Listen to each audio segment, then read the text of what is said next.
Math 13 students, hello. We have some detail today on section 6.1, calculating probabilities for the standard normal distribution.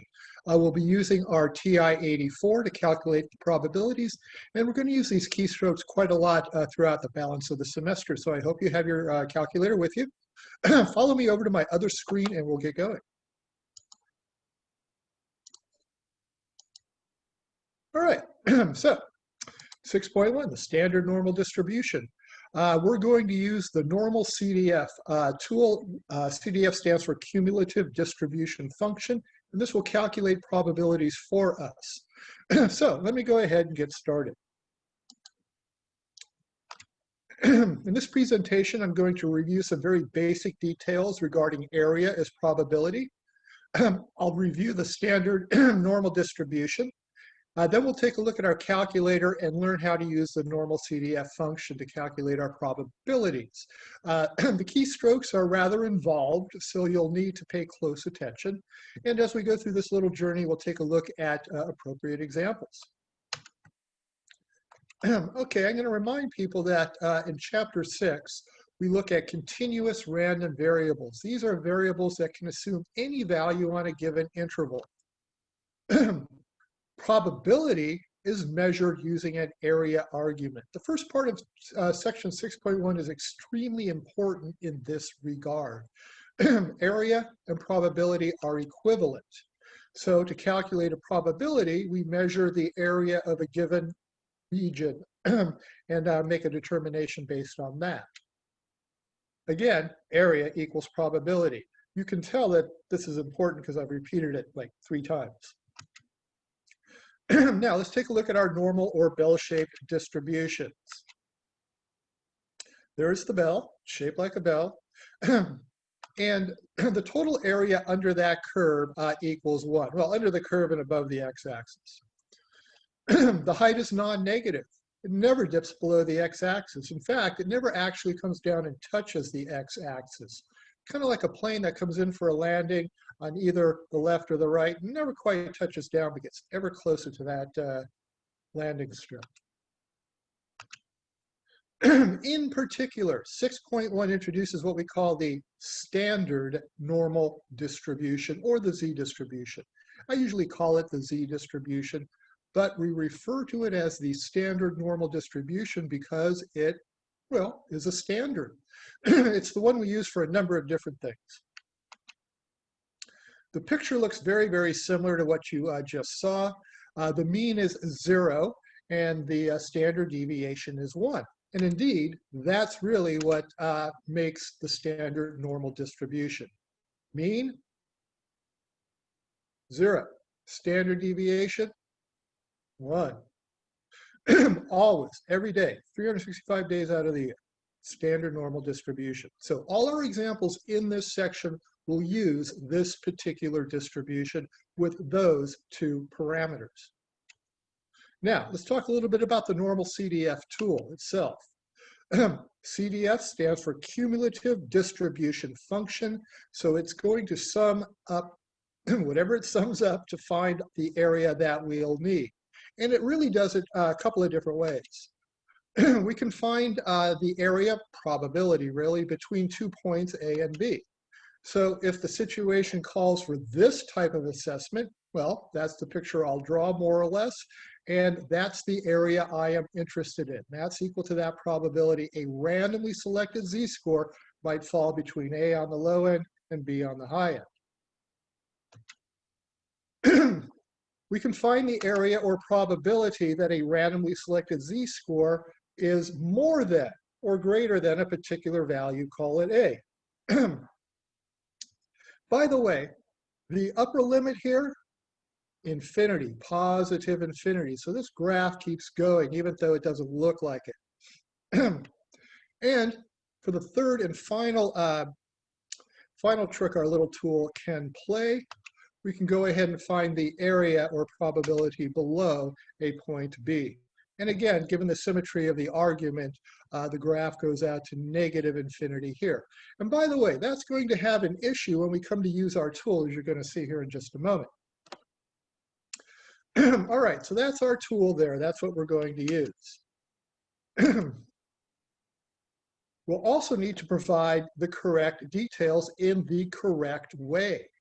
This is what we call computer syntax.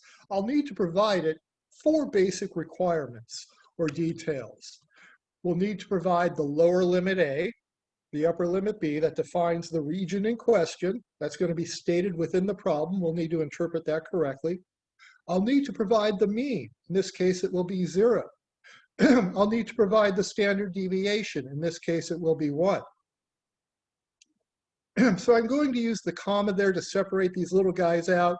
Any mistake here in order of variables or values, leave a comma out. Your calculator will not like it. You'll get either an error message or an incorrect result. Now, it's really important, and I'll point this out when we get over to Mr. Calculator, but we do not use the normal PDF function. Not ever, not in this class. We can talk about it at some point, but you know what? Not today. Now, let's take a look at our first example. We're going to find the probability that a randomly selected z-score falls between a -1 and a +1. Now, you're going to see me actually do this longhand at some point this semester, but it's very important to draw or sketch the region and the picture involved here. We've got a z distribution, -1 on the low end, +1 on the high end. We give ourselves a nice quick sketch to identify the region in question.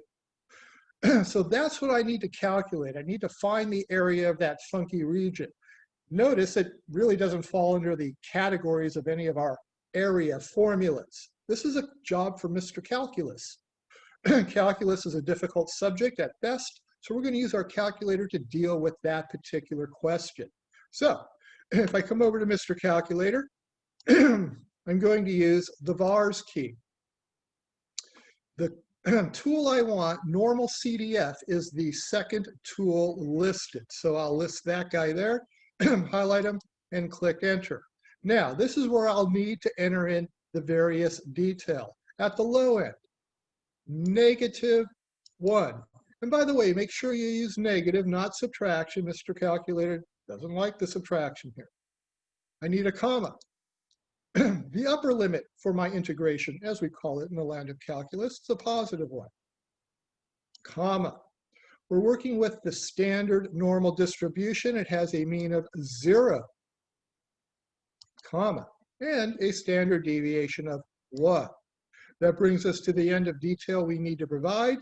I'll close up the parenthesis, and I'll hit enter. My calculator will calculate a value of a 0.682689, and so on and so forth. Now, remember, this is a probability, so I take 3 significant digits, not 3 decimal places, no, 3 significant digits. First non-zero digit, 1, 2, 3. So I go one more, I see the 6, tells me how to deal with the 2. So using all that detail tells me that my probability is equal to a 0.683. Probability of randomly selecting a z-score between a -1 and a +1. All right, there's your first example. Notice how we had to use the 0 and the 1.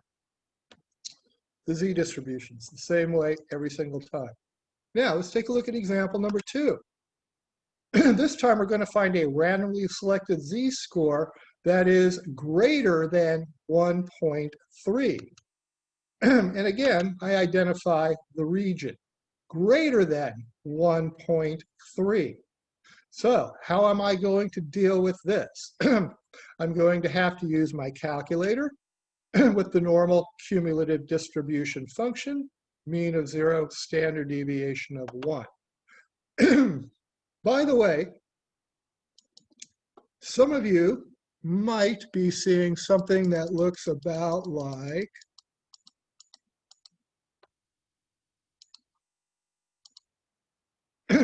this. So,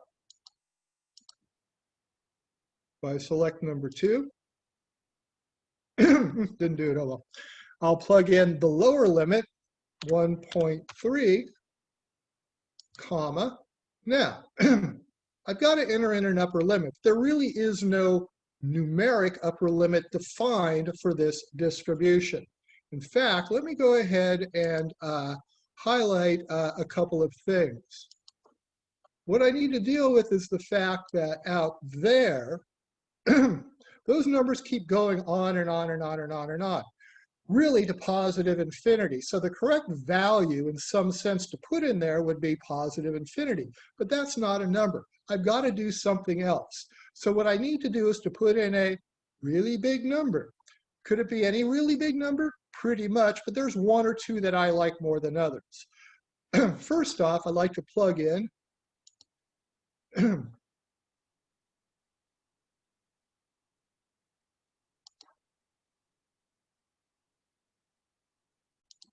first of all, I like to plug in 2, 3, 4, 5, 6, 7, 8, 9, 10.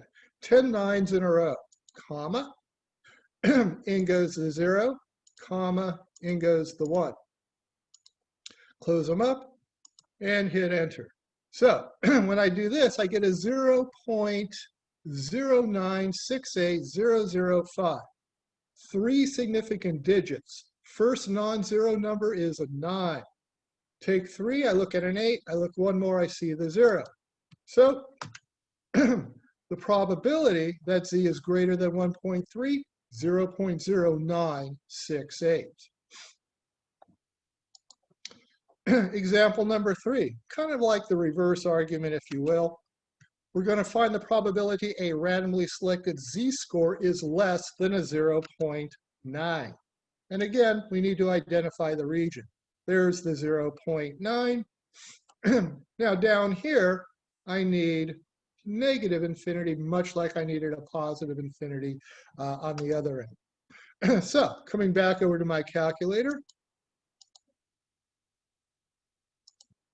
there's the normal cumulative distribution function.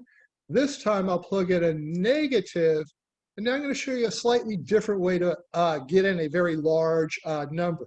I'll plug in 10, and then I'll come over here to the caret key, and that puts me into the exponent position, 10 to the 10. And now here's an important point. If you're going to use this particular large number, you have to use your arrow key to exit the land of the exponent. Otherwise, everything you type will then be in the exponent position.